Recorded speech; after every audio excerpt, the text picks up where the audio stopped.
వాటిని తప్పకుండా పట్టించుకోండి, దృష్టి పెట్టండి. 2.5 ఏళ్ళకు కూడా కంప్లీట్ చేయకపోతే అది మీ అసమర్థతగా ఉంటుంది, చూసుకోండి అని విజ్ఞప్తి చేస్తా ఉన్నా. హిల్ట్ పాలసీ అని తెచ్చారు అధ్యక్ష, దాని విషయంలో కూడా నేను ప్రభుత్వాన్ని కోరుతా ఉన్నా, దయచేసి చూసుకోండి. పెద్ద పెద్ద కుంభకోణాలు జరగబోతా ఉన్నాయి.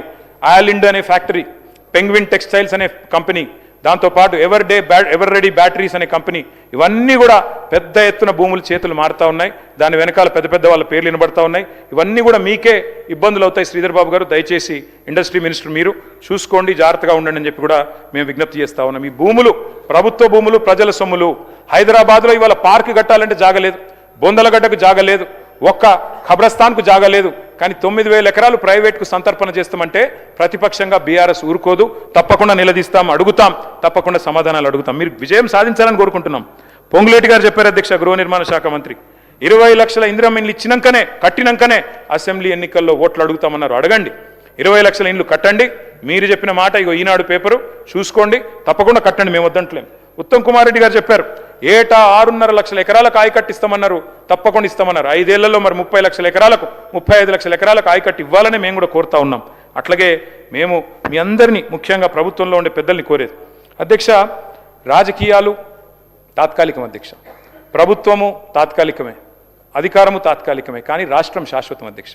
ఇవాళ గోదావరి కృష్ణా విషయంలో మన ప్రభుత్వం ఇవాళ తీసుకుంటున్న కొన్ని చర్యలు, తీసుకుంటున్న కొన్ని నిర్ణయాలు శాశ్వతంగా తెలంగాణ ప్రజల ప్రయోజనాలకు, ముఖ్యంగా తెలంగాణ రైతాంగ ప్రయోజనాలకు విఘాతం కలిగించే విధంగా ఉన్నాయి. దయచేసి తొందరపడకుండా మరి జాగ్రత్తగా ముందుకు పోవాలని చెప్పి కూడా ప్రభుత్వానికి ఒక సూచన చేస్తూ ఉన్నాం అధ్యక్ష. పగబట్టారు అధ్యక్ష, కాళేశ్వరం మాట్లాడితే కూలేశ్వరం అంటారు. విచిత్రం అనిపిస్తుంది అధ్యక్ష మాకు. ఇవాళ ఆ కాళేశ్వరమే కదా, మీరనే కూలేశ్వరమే కదా. హైదరాబాద్ మంచినీళ్ళకి శరణ్యమైంది అదే. కాళేశ్వరం కూలితే మరి మల్లన్న సాగర్ నుంచి గండిపేటకు నీళ్ళేడికెళ్ళి వస్తున్నాయి. కాళేశ్వరం కూలింది అన్న వాళ్ళే గంధమల్లకు దేవుడా అనుకుంటే శంకుస్థాపన చేయాల్సి వచ్చింది కదా. కాళేశ్వరం లేకపోతే గంధమల్ల ఎక్కడది అధ్యక్ష? కాళేశ్వరం వృధా అన్న వాళ్ళే ఇవాళ తమిడిహెట్టి నుంచి సుందిల్ల బరాజ్లో నీళ్లు పోస్తామంటున్నారు అధ్యక్ష. సుందిల్ల ఎక్కడది అధ్యక్ష? కాళేశ్వరం లేకపోతే. అందుకే అంటా ఉన్నా అధ్యక్ష, అబద్ధాలతో మీరు అద్భుతాలను దాచలేరు. ఒక ఎన్నిక గెలిచిండ్రు ప్రచారం చేసి, 80,000 కోట్లు ఖర్చైన ప్రాజెక్టులో 1,00,000 కోట్ల కుంభకోణం జరిగిందని ప్రచారం చేసిండ్రు. ఏటీఎం అన్నారు. ఇవాళ ఏం జరుగుతుందో రాష్ట్రం మొత్తం చూస్తూ ఉంది. అందుకే అధ్యక్ష, ఎవరంతా ఏడ్చినా, ఎద్దేడ్చిన వ్యవసాయాన్ని బాగు చేసింది కాళేశ్వరమే. ఎవరిని శాపాలు పెట్టినా రైతన్నలకు వరం కాళేశ్వరమే.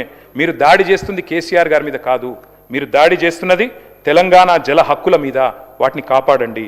ఇవాళ పక్క రాష్ట్రం మరి ఇవాళ మన గోదావరి నీళ్ళ విషయంలో, కృష్ణా నీళ్ళ విషయంలో మనకు అన్యాయం జరిగే విధంగా వాళ్ళు కేంద్రంతో వాళ్ళకున్న సఖ్యత వల్ల వారు ప్రయత్నాలు చేస్తుంటే దాన్ని అడ్డుకోవాల్సింది మన రాష్ట్రమే. గోదావరి జలాల విషయంలో ముఖ్యంగా నేను చెప్పేది ఒకటే ఒక్క మాట అధ్యక్ష, ఎక్కువ చెప్పను. ఒకటే ఒక్కటి అధ్యక్ష, కాళేశ్వరం కట్టినా, సీతారామ కట్టినా, సమ్మక్క సాగర్ కట్టినా ఇవన్నిటికీ దేవుళ్ళ పేర్లు పెట్టినాం అధ్యక్ష. మేము మీలాగా మీ పార్టీ పెద్దల పేర్లు పెట్టుకోలేదు. మేము దేవుళ్ళ పేర్లు పెట్టాం. సరస్వతి, లక్ష్మి, పార్వతి బారాజులు కట్టినాం.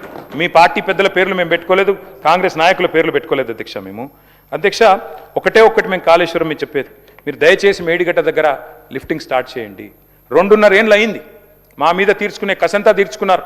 ఇప్పటికే కమిషన్ లేశారు, ఎంక్వైరీలు నడుస్తున్నాయి, కోర్టులో మ్యాటర్ ఉంది, అది నడుస్తూనే ఉంటుంది. కానీ రైతుల మీద, మా మీద కోపం రైతుల మీద చూపెట్టకండి. పాలమూరు ముద్దు బిడ్డ అని చెప్పుకుంటారు ముఖ్యమంత్రి గారు. మరి కనీసం ఒక్కసారన్న పాలమూరు ప్రాజెక్టు గురించి మాట్లాడినా సార్? మూసీ మీద ఉన్న శ్రద్ధలో 100వ వంతన్న పాలమూరు మీద పెడితే ఈ పాటికి పూర్తయిపోతుండే.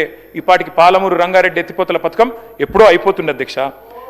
3వ టీఎంసీ ఏదైతే ఉన్నదో ఆ 3వ టీఎంసీని మరి వినియోగించుకోకపోతే శాశ్వతంగా, ఎందుకంటే మీరే బంద్ పెట్టిన వచ్చినాక, 3వ టీఎంసీని వినియోగించుకోకపోతే గోదావరిలో శాశ్వతంగా గోదావరి జలాల విషయంలో మనకు నష్టం జరిగే అవకాశం ఉంది. మిగతా విషయాలు నేను ఎక్కువ పోను అధ్యక్ష. చివరగా ముగించే ముందు నేను 2 విషయాలు చెప్పి నేను ముగిస్తాను సార్. ఒకటి, కార్మికులు ఎదురు చూస్తూ ఉన్నారు సార్. ఆర్టీసీ కార్మికులు ఎప్పుడు అపాయింటెడ్ డే అవుతుంది, ఎప్పుడు ఇస్తారు? కేసీఆర్ గారి ప్రభుత్వం ఆల్రెడీ వారిని విలీనం చేసుకున్నది ప్రభుత్వంలో, ఆనాడే క్యాబినెట్లో నిర్ణయం తీసుకున్నాం. మీరు ఇవ్వాల్సింది కేవలం అపాయింటెడ్ డే. ఏనుగెళ్ళింది తోక చిక్కింది అన్నట్టు కేవలం మీరు అపాయింటెడ్ డే ఇస్తే వాళ్ళకు ప్రభుత్వ ఉద్యోగులతో సమానంగా స్కేలు వస్తుంది. వెంటనే ఇవ్వాలని చెప్పి నేను కోరుతా ఉన్నా. ఇంకోటి విచిత్రమైన విషయం వినబడుతుంది అధ్యక్ష, అసలు ఆర్టీసీని నిర్వీర్యం చేసే ప్రయత్నం జరుగుతున్నదని. అద్దె బస్సుల ద్వారా భవిష్యత్తులో కండక్టర్లు, డ్రైవర్లు లేకుండా మరి ఆటోమేషన్ ద్వారా నడపాలనేది ప్రయత్నం కూడా జరుగుతుందని వినబడతా ఉంది. దయచేసి దాని విషయంలో కూడా ప్రభుత్వం ఆలోచించాలి.